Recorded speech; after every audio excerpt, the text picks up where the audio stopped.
La France est-elle en train de saboter ses propres intérêts économiques? Pendant que les politiques français s'affrontent sur des discours électoraux, le commerce entre la France et l'Algérie vacille, et des voix s'élèvent pour alerter sur un risque réel sur les échanges commerciaux.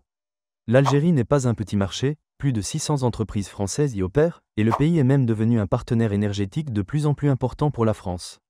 Alors pourquoi ce silence face aux conséquences économiques d'une rupture? Est-ce que la politique électorale prend le pas sur les intérêts économiques? On analyse tout ça ensemble. Salut à tous, j'espère que vous allez bien. C'est donc le sujet à la une des actualités du jour.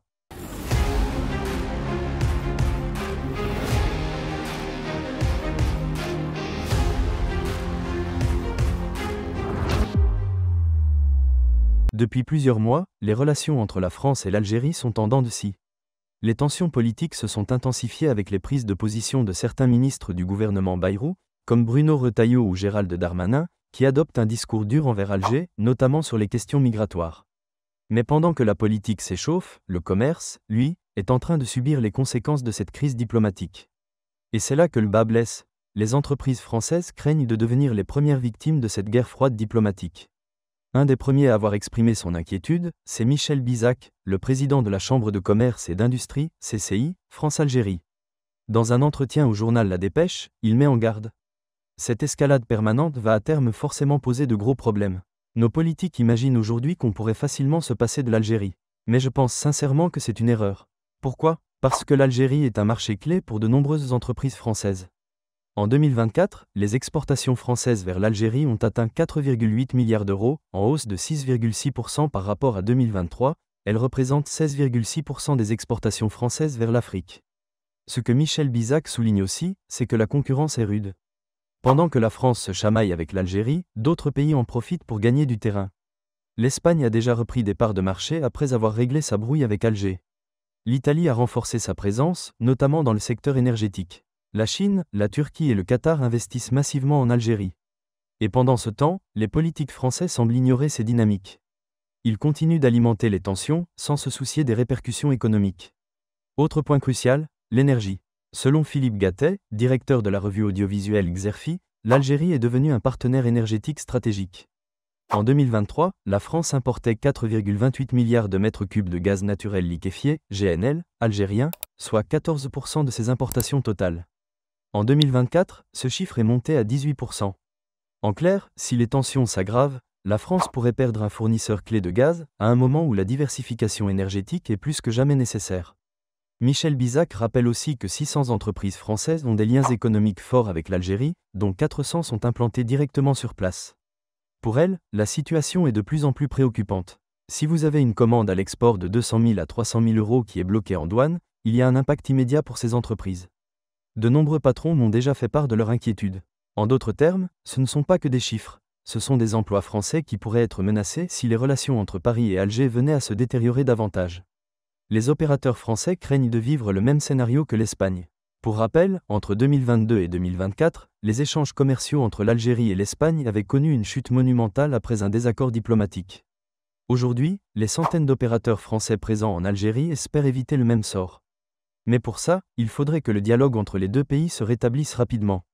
Ce qui ne semble pas à l'ordre du jour. Pour Michel Bizac, le problème, c'est que les politiques français ne semblent pas se rendre compte des enjeux économiques. Il accuse même certains membres du gouvernement Bayrou, comme Bruno Retailleau ou Gérald Darmanin, d'être plus préoccupés par la présidentielle de 2027 que par la santé économique du pays.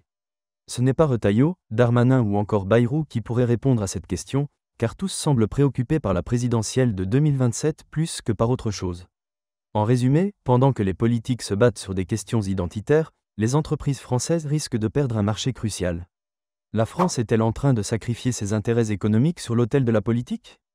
Ce qui est sûr, c'est que pendant que les tensions s'accumulent, les concurrents de la France en Algérie, Espagne, Italie, Chine, Turquie, Qatar gagnent du terrain. La question maintenant, c'est de savoir si les politiques français vont finir par écouter les avertissements de figures comme Michel Bizac, ou s'ils vont continuer à alimenter les tensions, au risque de perdre un marché stratégique. Et vous, qu'en pensez-vous?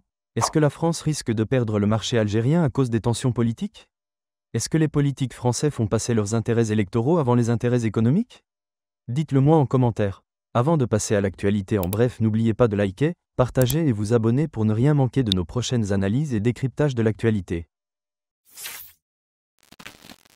On commence avec cette actu sur la stratégie algérienne pour devenir un géant des engrais azotés. La guerre en Ukraine a bouleversé le marché des engrais. L'Europe, qui importait 24% de ses engrais azotés de Russie, cherche de nouveaux fournisseurs. Et l'Algérie pourrait en profiter. En 2024, l'Union européenne a importé 2,2 milliards d'euros d'engrais. Face à la flambée des prix, elle veut réduire sa dépendance à la Russie. Les droits de douane sur les engrais russes se durcissent. Résultat, l'Algérie et l'Égypte deviennent des acteurs stratégiques. L'Algérie est déjà un grand exportateur. En 2022, elle a produit 3 millions de tonnes d'urée, 2 millions de tonnes d'ammoniac et 2 millions de phosphates bruts traités. Ces usines d'Annaba et d'Arzeu fonctionnent au gaz naturel, un atout majeur face à une Europe confrontée à la hausse des coûts de production. En juillet 2024, Fertial a relancé une unité de production d'urée ammonitrate après 5 ans d'arrêt. Un signal fort, le président Tebboune ne cache pas l'ambition du pays. Les engrais sont plus stratégiques que le gaz et le pétrole. Avec une demande mondiale en hausse et des normes environnementales de plus en plus strictes en Europe, l'Algérie veut se positionner comme un fournisseur incontournable. Mais elle doit affronter la concurrence de l'Égypte, qui a exporté 2,2 milliards de dollars d'engrais en 2023. L'Algérie ne veut pas seulement exporter. Sa production d'engrais est aussi essentielle pour son agriculture. La demande locale est en forte croissance, notamment avec l'expansion de l'agriculture saharienne. Des essais ont montré que l'apport d'urée peut doubler les rendements en blé. Mais pour éviter les reventes frauduleuses, l'État limite l'achat d'engrais subventionnés. Les normes environnementales changent la donne. L'Europe impose des critères stricts pour limiter les émissions de CO2. L'Égypte s'adapte avec des engrais bas carbone et le Qatar construit une usine d'ammoniac bleu. L'Algérie doit suivre cette tendance pour rester compétitive. Le marché des engrais est un enjeu géopolitique. Avec ses ressources en gaz et sa capacité de production, l'Algérie a une carte à jouer. Deuxième actu, une note officielle du gouvernement met en garde. Les modèles Samsung des séries A et M contiendraient des applications cachées capables d'espionner leurs utilisateurs. Ces téléphones, commercialisés en Afrique du Nord et au Moyen-Orient, intègrent des logiciels développés par IronSource, une entreprise suspectée de piratage et de surveillance. Ces applications peuvent accéder aux données personnelles et télécharger des fichiers à l'insu des utilisateurs.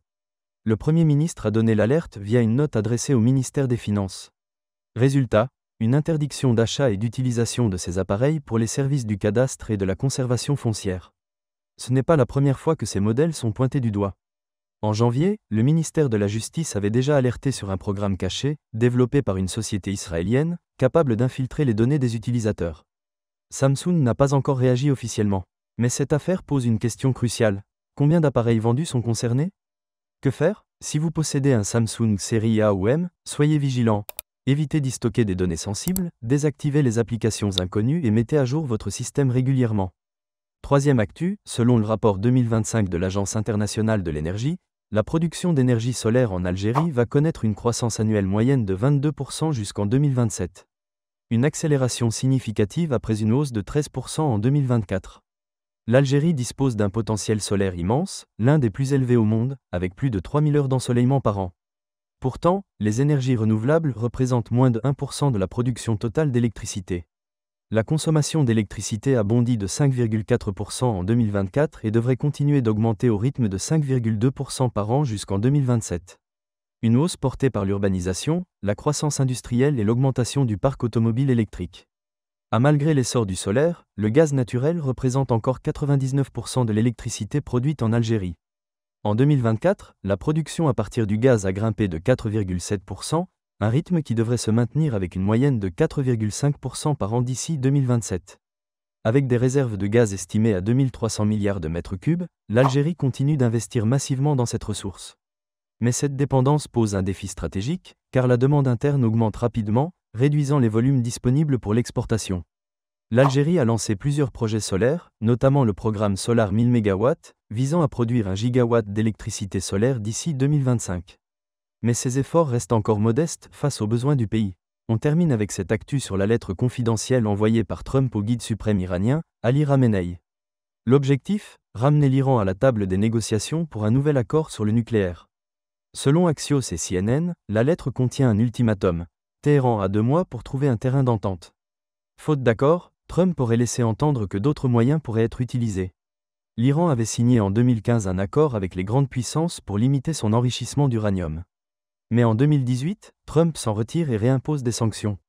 En réponse, Téhéran reprend l'enrichissement et atteint 60% de pureté, se rapprochant du seuil des 90% nécessaires pour une arme nucléaire.